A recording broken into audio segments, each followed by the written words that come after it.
جو لفظ استعمال کیا گیا وہ لفظ ہے عوا. یہ لفظ کتوں کے بھونکنے کے لیے استعمال کیا جاتا ہے, بھیڑیوں کی آواز کے لیے استعمال کیا جاتا ہے, درندوں کے لیے یہ تعبیر استعمال کی جاتی ہے. تو جہنمیوں کے حلق سے اس قسم کی آواز نکلے گی جو درندوں کی آواز سے مشابہ ہوگی. ثم انطلق بی, اس کے بعد اللہ کے نبی صلی اللہ علیہ وسلم فرماتے ہیں مجھے لے جایا گیا. ثم انطلق بی فاذا بقوم, تو مجھے اچانک ایسی قوم سے سامنا کرنا پڑا, معلقین بعراقیبہم, جنہیں الٹا لٹکایا گیا تھا. جس طرح ایک قصاب جانور سے چمڑے کو جدا کرنے کے لیے الٹا لٹکاتا ہے, اس قوم کو اس قدر اپنی پنڈلیوں کے بل پر الٹا لٹکایا گیا تھا. معلقین بعراقیہم مشققۃ اشداقہم, ان کے جبڑے انتہائی دردناکی کے ساتھ, بے دلی کے ساتھ, بے رحمی کے ساتھ پھٹے ہوئے تھے. مشققۃ اشداقہم وتسیل اشداقہم دما, اس قدر ان کے جبڑے پھٹے ہوئے تھے کہ ان کے جبڑوں سے خون بہ رہا تھا جس طرح پانی بہتا ہے. تسیل اشداقہم دما, اللہ کے رسول صلی اللہ علیہ وسلم نے جب یہ دردناک ماجرا دیکھا تو ان سے دریافت کیا من ہؤلاء, یہ کون لوگ ہیں؟ تو اللہ کے رسول صلی اللہ علیہ وسلم کو جواب ملا الذین یفطرون قبل تحلۃ صومہم, یہ وہ لوگ ہیں جو افطار کا وقت ہونے سے پہلے ہی افطار کر دیا کرتے تھے. افطار کا وقت جاننے میں احتیاط نہیں برتتے تھے, اہتمام نہیں کرتے تھے, افطار کا وقت ہونے سے پہلے ہی افطار کر لیا کرتے تھے. لہذا جو لوگ افطار کا وقت ہونے سے پہلے افطار کر لیے ان کی اس قدر سخت عذاب, سخت سزا بیان کی گئی. ان لوگوں کا کیا حال ہوگا جو بغیر کسی عذر کے رمضان کے روزے نہیں رکھتے, صحت مند ہوتے ہیں, مقیم ہوتے ہیں, مسافر نہیں ہوتے, مریض نہیں ہوتے, محض اپنے کاروبار کی وجہ سے روزے کو چھوڑ دیتے ہیں. افطار کے وقت سے دن تمام روزے سے رہے, افطار کے وقت سے چند لمحوں پہلے افطار کرنے کی وجہ سے افطار کرنے کی پاداش میں یہ عذاب بتلایا گیا, تو اللہ المستعان ان لوگوں کے لیے اللہ کے پاس کس قدر دردناک عذاب ہوگا جو بغیر کسی شرعی عذر کے روزہ ہی نہیں رکھتے ہیں. اللہ کے رسول صلی اللہ علیہ وسلم فرماتے ہیں, سہل ابن سعد رضی اللہ عنہ سے مروی, صحیح بخاری صحیح مسلم کی حدیث ہے, لا يزال الناس بخیر ما عجل الفطر, لوگ اس وقت تک خیر پر قائم رہیں گے, بھلائی اس وقت تک لوگوں میں قائم رہے گی, باقی رہے گی جب تک کہ لوگ افطار کا وقت ہوتے ہی افطار کر لیں گے, افطار کرنے میں عجلت کریں گے. اس کا یہ مطلب نہیں کہ وقت سے پہلے افطار کر لیں گے. قبل از وقت افطار کی اس قدر دردناک وعید سنائی گئی.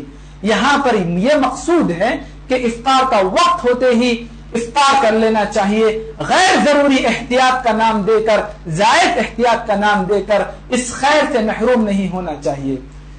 اسی مفہوم کو ادا کرنے والی سنن ابی داؤد میں ابو ہریرہ رضی اللہ عنہ سے مروی حسن درجے کی حدیث ہے. اللہ کے رسول صلی اللہ علیہ وسلم ارشاد فرماتے ہیں, لا يزال الدین ظاہرا, دین اس وقت تک غالب رہے گا, دین اس وقت تک نمایاں رہے گا, دین اس وقت تک ظاہر رہے گا, اس کا ظہور ہوتا رہے گا. کس وقت تک؟ ما عجل الناس فی الفطر, جب تک کہ لوگ افطار کرنے میں عجلت کریں گے, وقت ہوتے ہی افطار کر لیں گے. ما عجل الناس فی الفطر. اور یہ بات بتلائی گئی جس طرح سحری یہود و نصارہ نہیں کرتے, اسی طرح اگر روزہ بھی رکھتے ہیں تو یہ بات بتلائی گئی الیہود والنصارى یؤخرون, افطار کا وقت ہوتے ہی فوری افطار کرنے کا حکم دیا گیا تاکہ خیر حاصل ہو, بھلائی حاصل ہو. یہ کس شکل میں حاصل ہوگی اللہ بہتر جانتا ہے. مومن یہ ایمان رکھے گا کہ بھلائی حاصل ہوگی, غروب آفتاب ہو چکا, افطار کر لینا چاہیے, دین غالب رہے گا, خیر جڑا رہے گا. اگر کوئی آدمی وقت ہونے کے بعد تاخیر کر رہا ہے افطار میں, بلکہ بڑے پیمانے پر تاخیر کے لیے چھپوائے جاتے ہیں احتیاط کا نام دے کر، ہرگز نہیں۔ غروب آفتاب کا وقت وَأَتِمُّ الصِّيَامَ إِلَى اللَّيْلِ، قرآن نے کہا کہ جیسے ہی آفتاب غروب ہو جائے، سورج غروب ہو جائے، أَتِمُّ الصِّيَامَ إِلَى اللَّيْلِ، روزے کو مکمل کر لو۔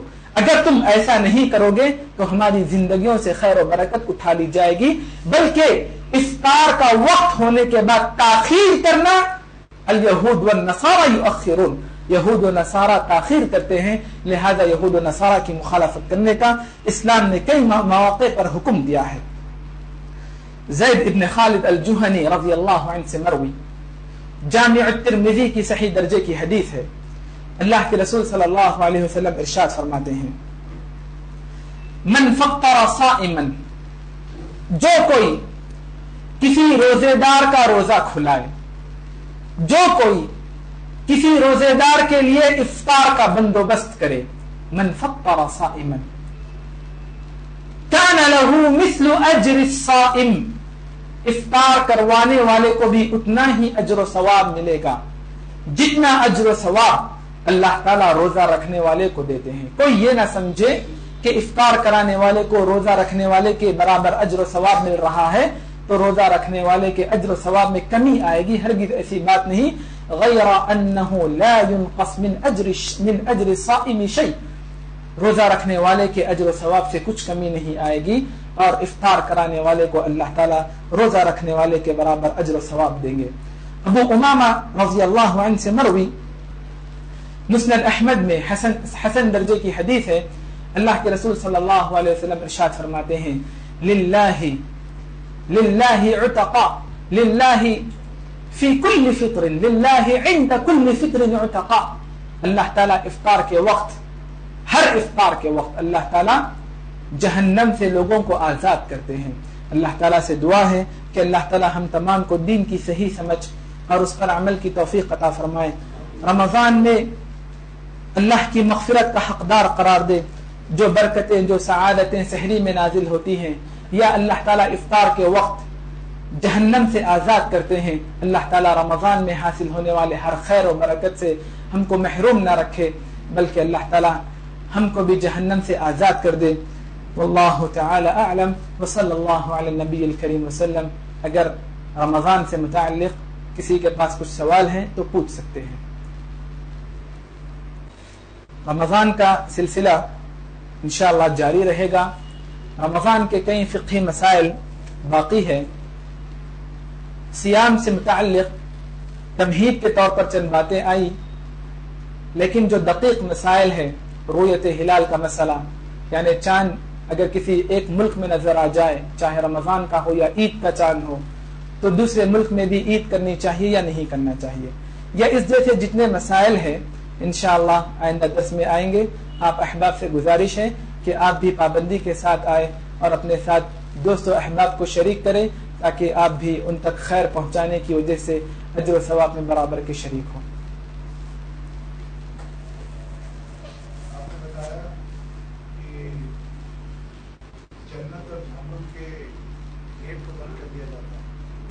جہنم کے دروازے کو بند کر دیا جاتا ہے، جنت کے دروازے کو کھولا جاتا ہے اور جہنم کے گیٹ کو بند کیا جاتا ہے، اس کی وجہ بتائیے۔ بسم اللہ الرحمن الرحیم۔ جنت کے دروازوں کو کھولنا، فتحت ابواب الجنہ، یا رحمت کے دروازوں کو کھولنا، فتحت ابواب الرحمہ، یا جہنم کے دروازوں کو بند کرنا، غلقت ابواب النار۔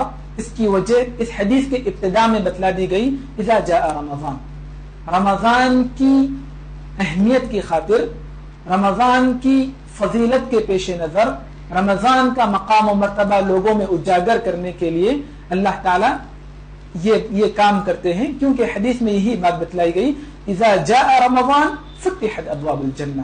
اس حدیث کی شرح میں کوئی ایسی خصوصی چیز کا تذکرہ نہیں کیا گیا جو اس کے علاوہ اور قابل ذکر ہو ہماری معلومات کے مطابق، واللہ تعالی اعلم۔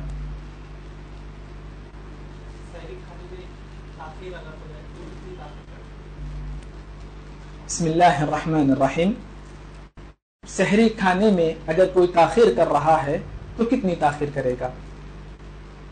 اس کا جواب یہ ہے، قرآن نے یہ بات بتلا دی